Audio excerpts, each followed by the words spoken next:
태극이 춤추던 날 해와 달 내려와 오악을 비추네. 삼려고 높이 날아 해품에 깃들고 두꺼비 높이 뛰어 달 속에 한겹네. 화민 당군이여 배달민족의 혼이여. 화민 당군이여 백두산의 주인이여. 북에는 북빛을서 남해는 남부육서 하늘의 뜻을 따라 이 땅에 오셨네.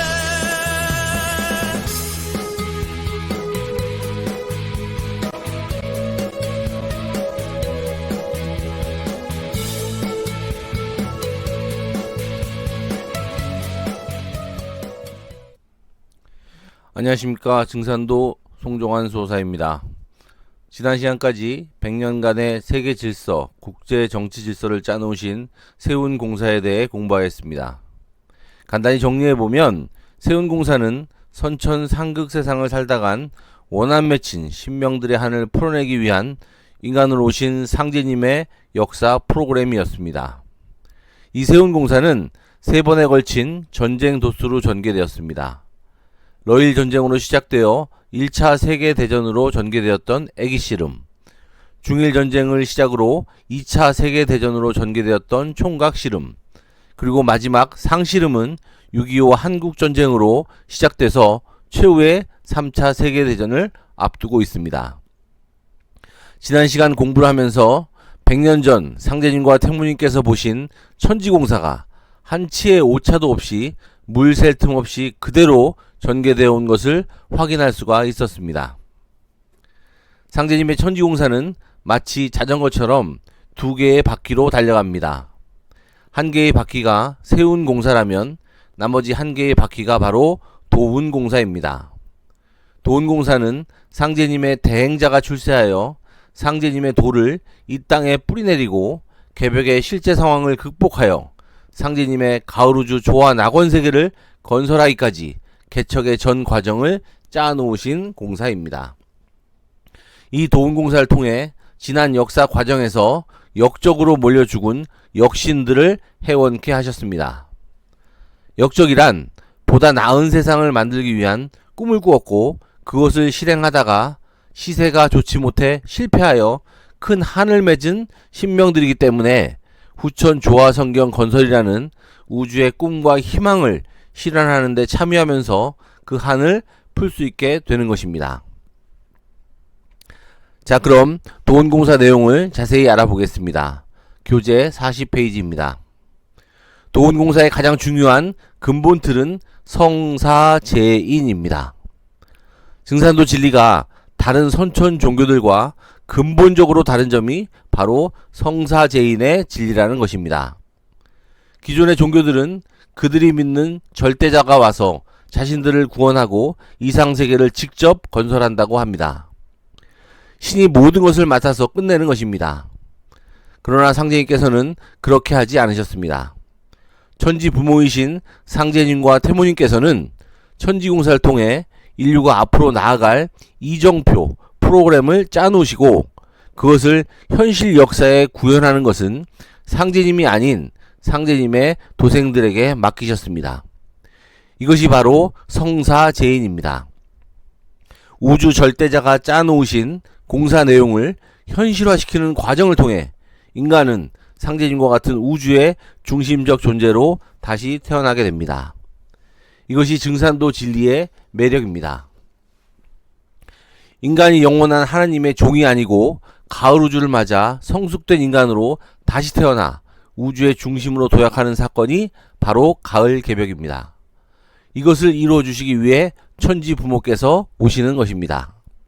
자, 주제 성구를 읽어보겠습니다. 40페이지 두 번째 성구 말씀입니다. 모사제천하고 성사제인하는 후천 인존시대를 맞이하여 천지 부모이신 상제님과 태모님께서 인간과 신명이 하나 되어 나아갈 새 역사를 천지에 질정하시고 1월에 대사부께서 천지 도수에 맞추어 이를 인사로 집행하시니라. 네, 8편 1장의 말씀입니다. 모사제천이란 말은 하늘이 이를 꾸민다는 뜻입니다. 천지 부모이신 상제님과 태모님께서 천지공사를 통해 역사 이정표를 짜시고 성사제인이란 당신님의 대행자가 도생들을 기르고 양육해서 그것을 현실화시킨다는 것입니다. 이 말은 본래 제갈량이 조조의 위나라 군사와 전투 중에 했던 말로 그때는 반대로 모사제인 성사제천이라고 했습니다. 이를 꾸미는 것은 사람이지만 그 일을 성사시켜주는 것은 하늘이란 뜻입니다. 제갈공명이 뛰어난 전술과 지략으로 조조의 군사를 협곡으로 몰아넣고 불화살로 공격하려고 할 때 하늘에서 비가 내려 승리를 놓친 것을 한탄하며 한 말입니다. 그렇듯 선천은 인류 문화, 인류 운명이 성장 발전하는 때였고 그렇기 때문에 불완전한 인간은 하늘에게, 신에게 절대 의지할 수밖에 없었습니다. 그러나 이제는 인존시대, 즉 인간이 성숙되어 우주의 주인공이 되는 인간 농사 추수기인 우주 가을 시대를 맞아 인간이 우주의 꿈을 직접 이룬다는 것입니다. 여기서 또 중요한 점은 성사제인하는 상제님, 태모님의 대행자를 1월의 대사부로 표현하신 것입니다. 일단 대사부란 표현은 천지 부모의 대행자는 일꾼들을 길러내는 존재라는 것입니다. 상제님, 태모님의 진리와 신법을 전수하여 가을 개벽을 집행할 수 있는 일꾼과 그 조직을 길러내는 존재입니다. 그리고 여기서 1월이란 표현이 굉장히 중요한데요. 이 내용을 알아보기 위해 첫 번째 주제 성구를 읽어보겠습니다.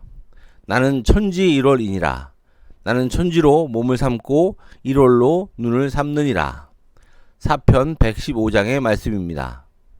상제님께서 당신님의 종통이 전수되는 근본틀을 말씀해 주셨습니다. 상제님께서는 천리를 바탕으로 온 우주와 인간 역사를 통치하시므로 종통도 우주 원리에 따라 전수하셨습니다. 우주 만물의 모든 변화가 천지 1월 사체를 바탕으로 이루어지듯 상제님의 도의 역사도 천지 1월이 인사화돼서 오시는 네 분에 의해 전개됩니다. 천지는 만유 생명이 살아가는 근본 터전입니다. 그래서 천지는 만유 생명의 부모입니다. 하지만 천지는 수족이 없고 다만 천지를 대행하는 1월, 즉 해와 달을 통해 만유 생명을 기릅니다. 그래서 1월은 천지의 대행자입니다. 이것을 체와 용의 관계로 말씀드리면 천지는 체가 되고, 즉 몸통이 되고 1월은 용, 즉 쓰임이 되는 것입니다. 그래서 상제님과 태모님께서 천지 부모의 역할로 천지공사를 통해 모사제천하시고 상제님과 태모님을 대행하여 인사로 실현하는 두 분의 대사부 스승을 1월로 표현하고 계신 것입니다. 우리나라 태극기도 우주 변화의 근본 틀인 천지 1월 사체를 건곤감리로 표현하고 있습니다. 건곤은 천지이며 감리는 1월을 나타냅니다. 한동석 선생의 우주 변화 원리 책자에서는 지구를 중심으로 1월이 교호 출입하면서 지구에 음양 기운을 던져줌으로써 변화가 일어난다. 만일 1월이 없다면 음양도 없고 한서도 없을 것이, 즉 지구의 만물에도 변화가 없을 것이라고 표현하고 있습니다. 여러분 상상을 해보세요. 만약 태양과 달이 없다면 이 지구상에는 어떠한 생명도 존재하지 못할 것입니다. 최종 정리를 하면 도운공사의 상제님 종통맥 전수의 근본 틀은 천지 1월 사체이며 천지는 모사제천하는 천지 부모님이시고 1월은 성사제인하는 인사의 두 지도자이며 스승이십니다. 자, 교재 중간에 도표를 보시면 진리의 사체이신 이 네 분의 백년 도운 개척 과정이 잘 정리되어 있습니다. 하늘 아버지이신 증산 상제님께서는 성수 31세 되시는 1901년 신축년부터 9년간의 천지 공사를 보셨습니다.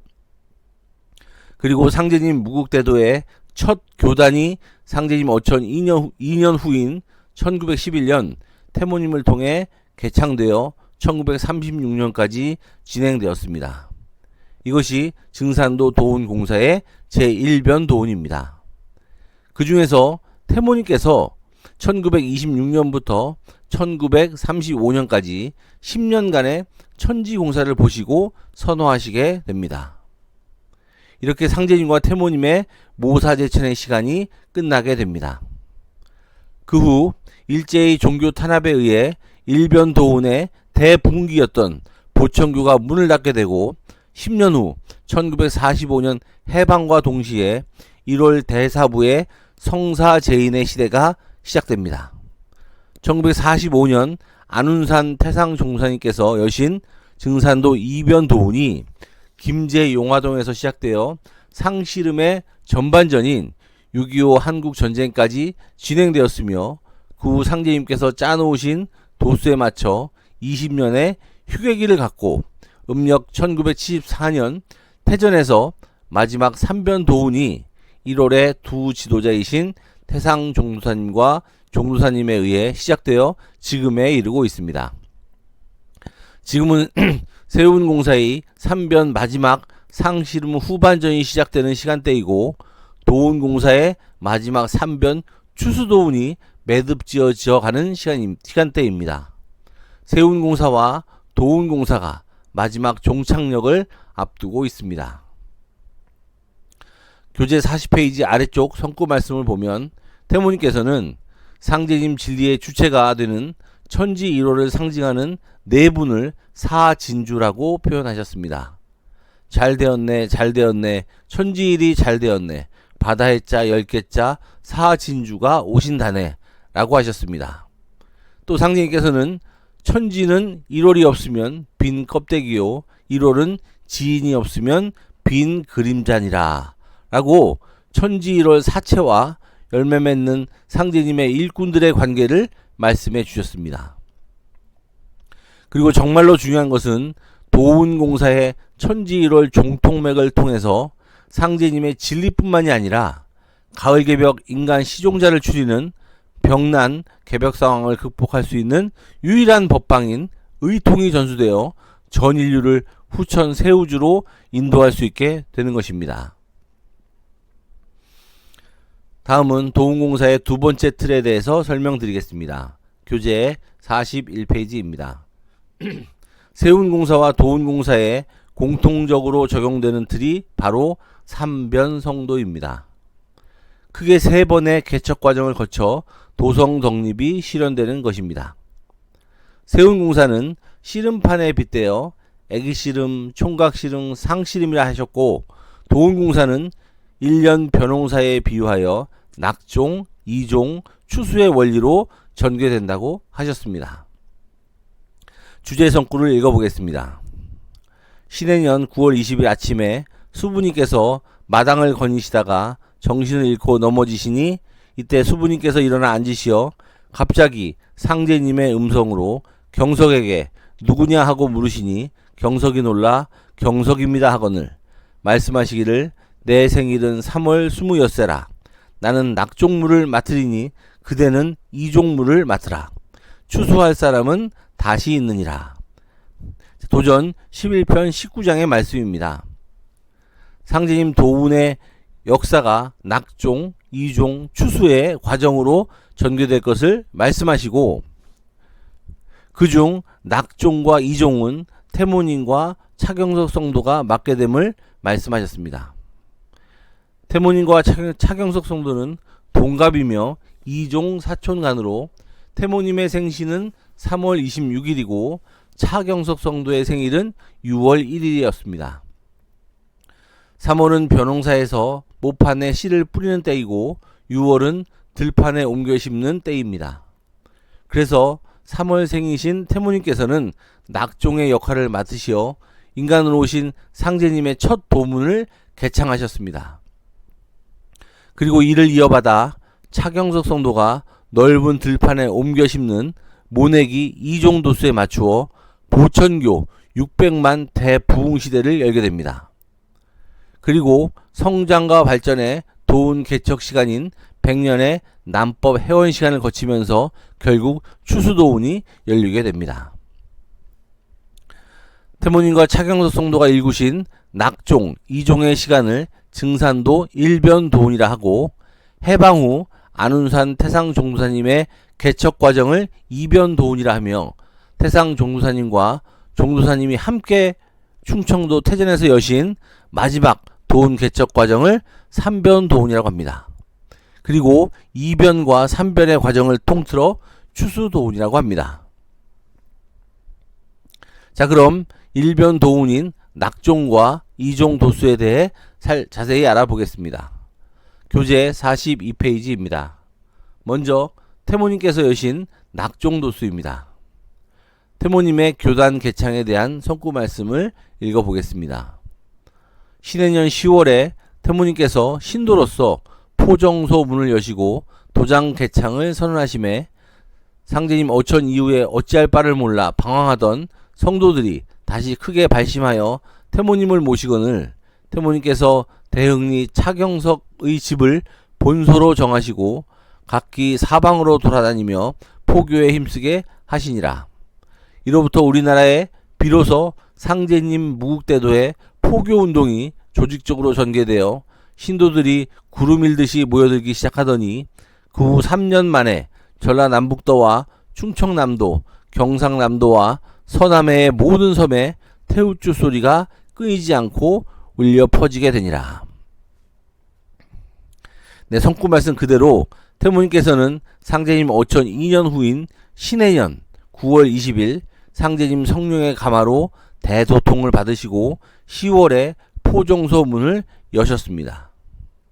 여기서 포정이란 말은 펼칠 포자에 정사 정자로 상제님의 후천 5만년 대도정사를 펼친다는 의미로 상제님께서 직접 쓰신 표현입니다. 도전 6편 78장을 보면 이는 포정공사라 정음의 포정소를 정하노라 상제님께서 말씀하셨는데, 태모님께서 여신 포정소가 바로 정읍 대흥리에 위치하였습니다. 교재 중간에 그림을 보시면 태모님의 도운 개척의 과정이 잘 나와 있습니다. 태모님의 교단 개척 과정은 어머니로서 만유 생명을 낳아 기르시는 과정이란 뜻으로 상제님께서는 살림이라고 표현하셨습니다. 태모님의 첫 번째 살림으로 정읍 대흥리에 포정소 문을 열어 첫 교단을 여시고 7년간 머무셨습니다. 그리고 그것을 이어받아 차경석 성도가 2종 도수를 펼치는 과정 동안 김제 조종리, 정읍 왕십리, 김제 용화동, 군산의 오성산에서 교단을 여셨습니다. 대흥리 교단을 포함하여 총 5살림을 여셨는데 그 이유는 태모님을 모시던 성도들이 불의와 사욕에 빠져 배신했기 때문입니다. 태모님께서는 판을 옮기지 않으신 채 신도로서 죄 지은 자와 행위를 처벌하고 도정을 집행하실 수도 있었습니다. 그러나 창생을 끝까지 책임지시려는 어머니의 사랑으로 개심의 기회를 주시어 한 사람이라도 더 구원하시기 위해 자발적으로 교단을 옮기신 것입니다. 이러한 태모님의 삶에 대해서는 칠법 수부관 공부에서 자세히 살펴보겠습니다. 태모님께서는 5살림 과정 중 1926년부터 1935년까지 천지 어머니로서 모사제천하는 천지 공사를 보셨습니다. 태모님께서는 포정소를 여신 이후 각기 사방으로 돌아다니며 포교에 힘쓰게 하셨습니다. 이때부터 비로소 상제님의 무국대도의 포교운동이 조직적으로 전개되어 신도들이 구름 일듯이 모여들기 시작하였습니다. 이후 1935년 선호하실 때까지 수부님은 5살림 교단을 주재하시며 온갖 배신과 시련 속에서 희생과 봉사의 삶을 걸으셨습니다. 상제님께서는 태모님께서 천지 어머니로서 희생과 봉사의 고난의 삶을 살 것을 안타까워하시며 하신 말씀이 있습니다. 도전 6편 82장의 말씀인데요. 수부님께 이르시기를 내가 없으면 그 크나큰 5살림을 어떻게 홀로 맡아서 처리하리요? 라고 하셨습니다. 그리고 교재 44페이지를 보면 태모님의 5살림 중 대흥리 교단, 조종리 교단, 용화동 교단에 대해 설명이 되어 있습니다.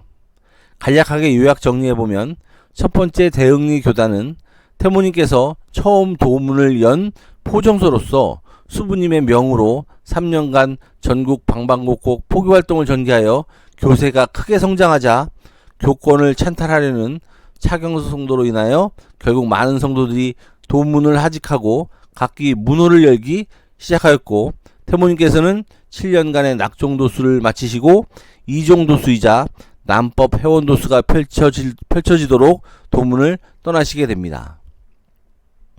두 번째 조종리 교단은 태모님께서 10년 천지공사를 시작하시고 상제님 어진을 최초로 모신 곳입니다.